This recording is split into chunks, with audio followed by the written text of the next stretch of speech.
friends, it's Nikki and welcome back to my messy bookshelf. Today I am sharing my weekend with you. I made it a point this weekend to try out three used bookstores. I have been wanting to find a used bookstore in my area, and there is one relatively close to my house. I did check out that one again, and two others that are a little bit further away, like 30 minutes or more away from my house. But I will share with you the clips that I took. And of course, I forgot to film the second one. I am embarrassed filming in public.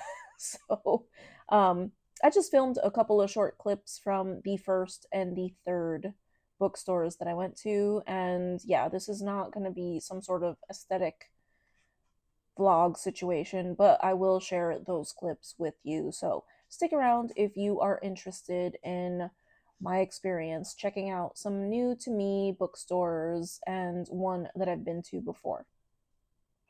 Hello, friends. So here I am. I am attempting to make my way to a couple of used bookstores this weekend because I have been searching for some new used bookstores in my area, and I have found a couple. They are not super close to my house, and so over this weekend I hope to visit two or three of them.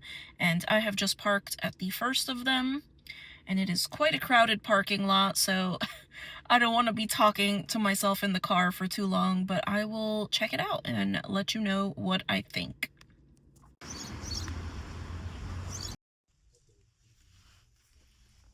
So that was nice.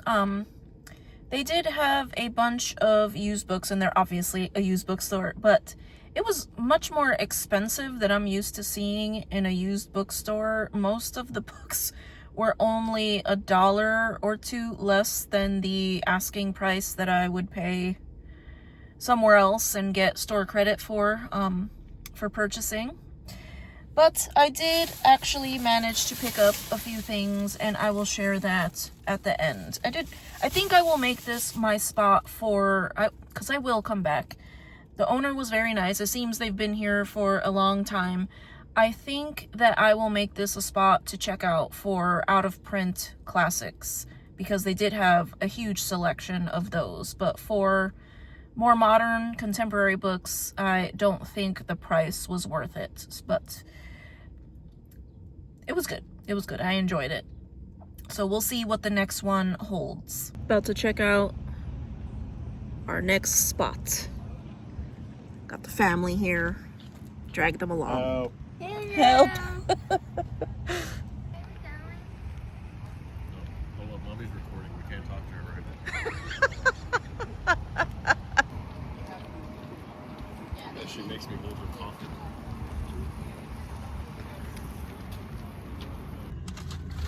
That was such a massive success compared to yesterday. I loved it. I loved it.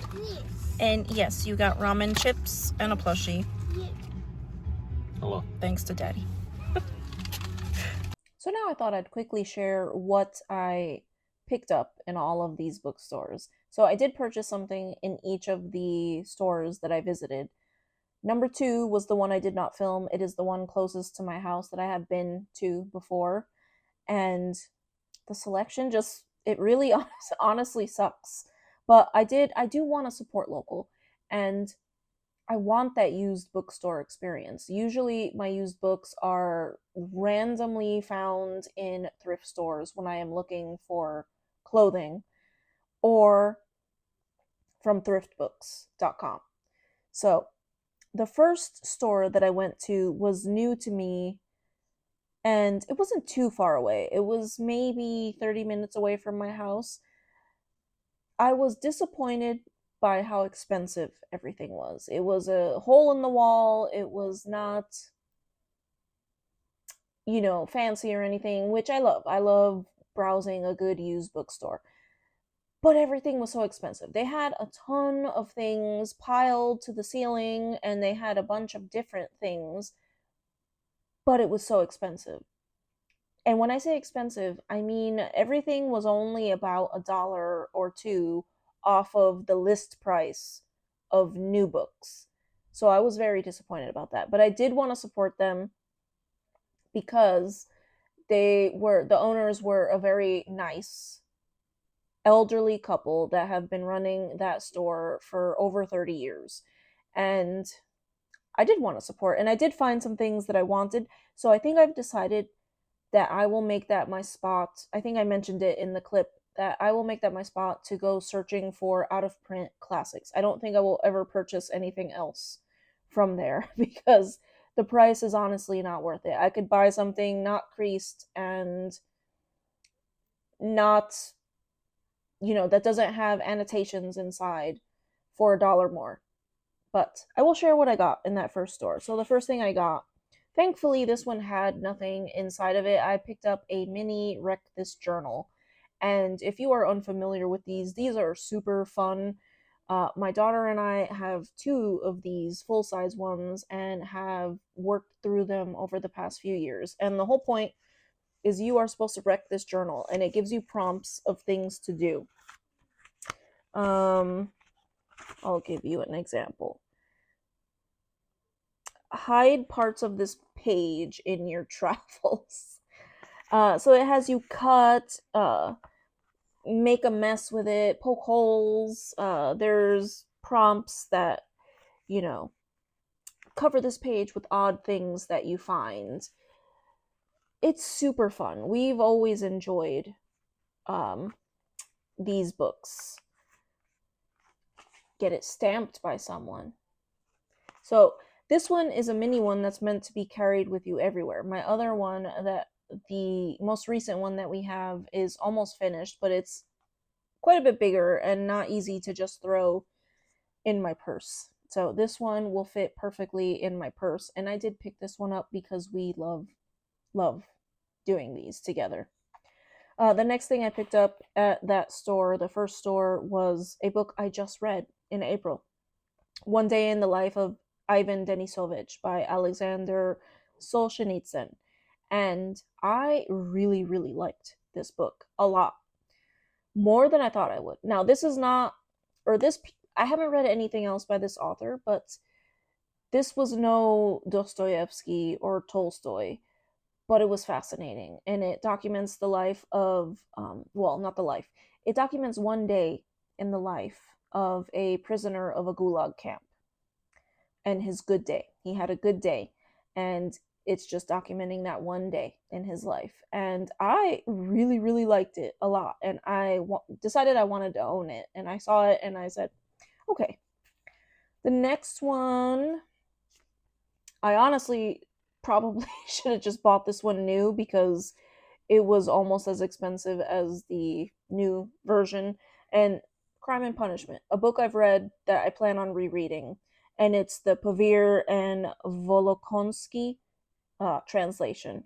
And I keep hearing good things about that duo in their translation of Russian works, and I plan on reading Crime and Punishment again in the near future. So I picked that one up. And then this one I was very happy to find because I think both of these are on my 50 before 50 list. Heart of Darkness by Joseph Conrad. And then this one was a fun find. I probably shouldn't have bought it because, it wasn't cheap for a used bookstore.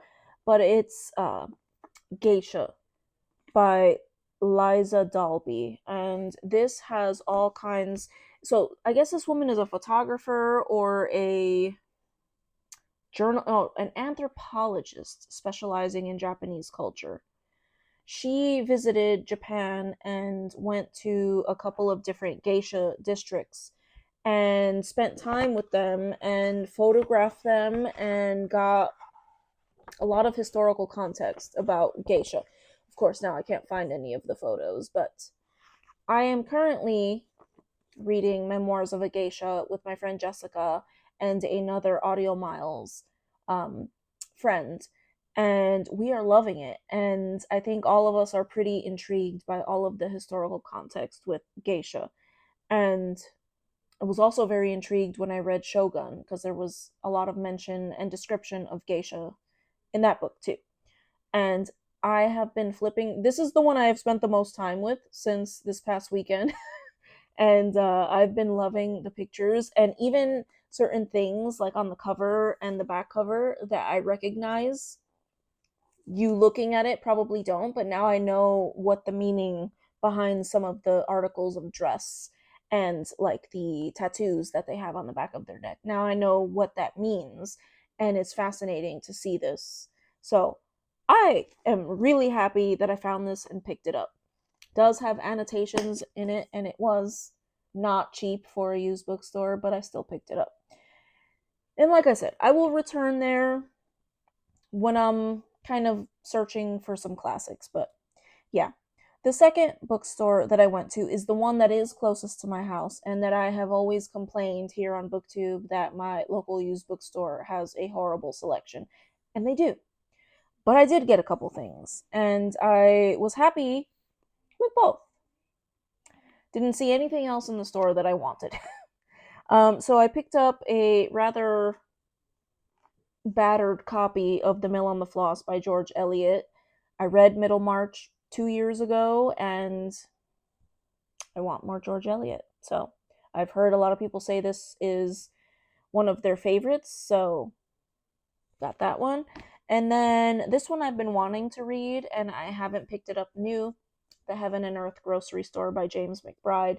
And it sounds like this is based in New York, or set in New York City at a bodega type grocery store. And the community that is built in those very close knit neighborhoods. Words we have words. I've been wanting to read this one, and I mean, I will say the second bookstore I went to, their books are cheap.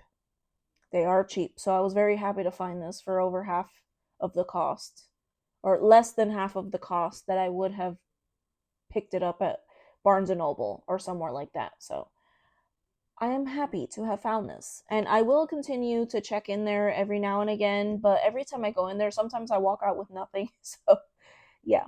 And then the third place that I went to, I actually went with my husband and daughter, and we all had a great time at that place.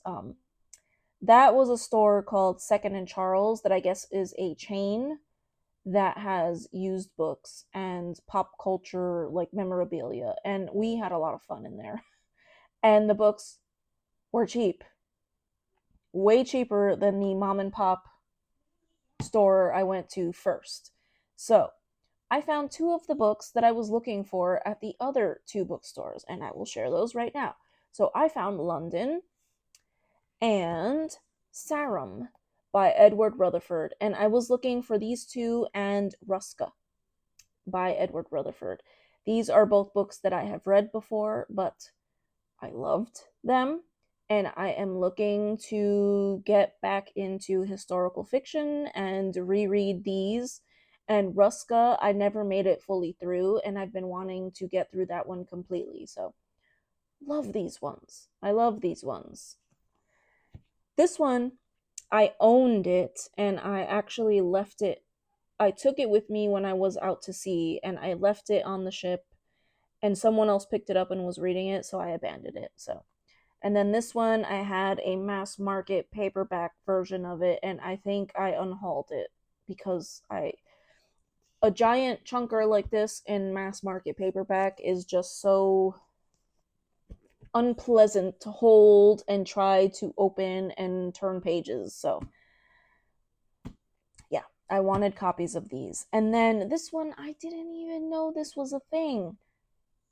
The Professor by Charlotte Bronte. Never heard of this before. Apparently, her first novel ever, told from the perspective of a man. And why have I never heard anyone talk about this before? So I picked this one up. And then the next one I picked up, I have read this one as well. This is The Black Opal by Victoria Holt. If you have been here for any length of time, you will know that I am a huge Victoria Holt fan.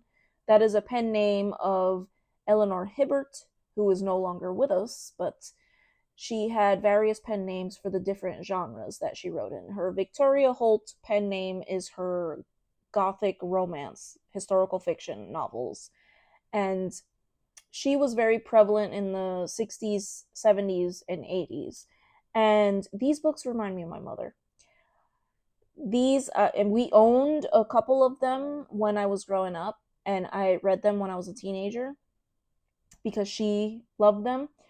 But the local library where I grew up, my hometown, had all of the books, and I did read all of these books. And I was very happy to find a copy of this one for cheap because I have never owned a copy of this one. And this one is about a young woman who, I can't remember if she was a governess or not. They're usually governesses, um, but not always. And she goes to Australia from Great Britain in the late 1800s for some reason, and is involved in the opal mining industry, or she meets someone who's involved in the opal mining industry. Super gothic romance set in the Victorian period. I love these books. Not all of them are the best. I think they try to be Jane Eyre, but they're not. They're not all up to par, but they are excellent, and I love them, and they are fun, and they are comfort reads for me, and I was happy to find this one for cheap. The next one I have was solely based on a recommendation that someone left on my channel on one of my videos where I mentioned not reading poetry or like getting poetry. And someone recommended to start with Milk and Honey by Rupi Kaur,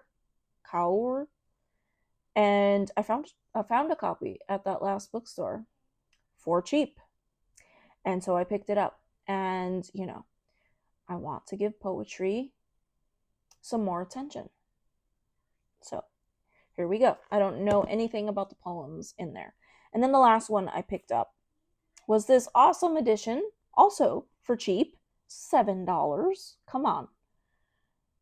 Dostoevsky, The House of the Dead, and The Gambler. And this is a Wordsworth edition. And never heard of these two. And I plan on reading two Dostoevskys on my 50 before 50 list. So here we have more. I really enjoy the very bleak and depressing writing by many of the great Russian authors. And yeah, here we are. I have no idea what these are about, but I picked them up anyway because it's Dostoevsky. And I loved Crime and Punishment, and I am rereading Crime and Punishment. But that is what I picked up at the last store and what I picked up at the other two stores. I thought it was a very successful weekend. A little unhappy with the first bookstore because of how expensive it was for a used bookstore, and the second one with the selection. There was like nothing.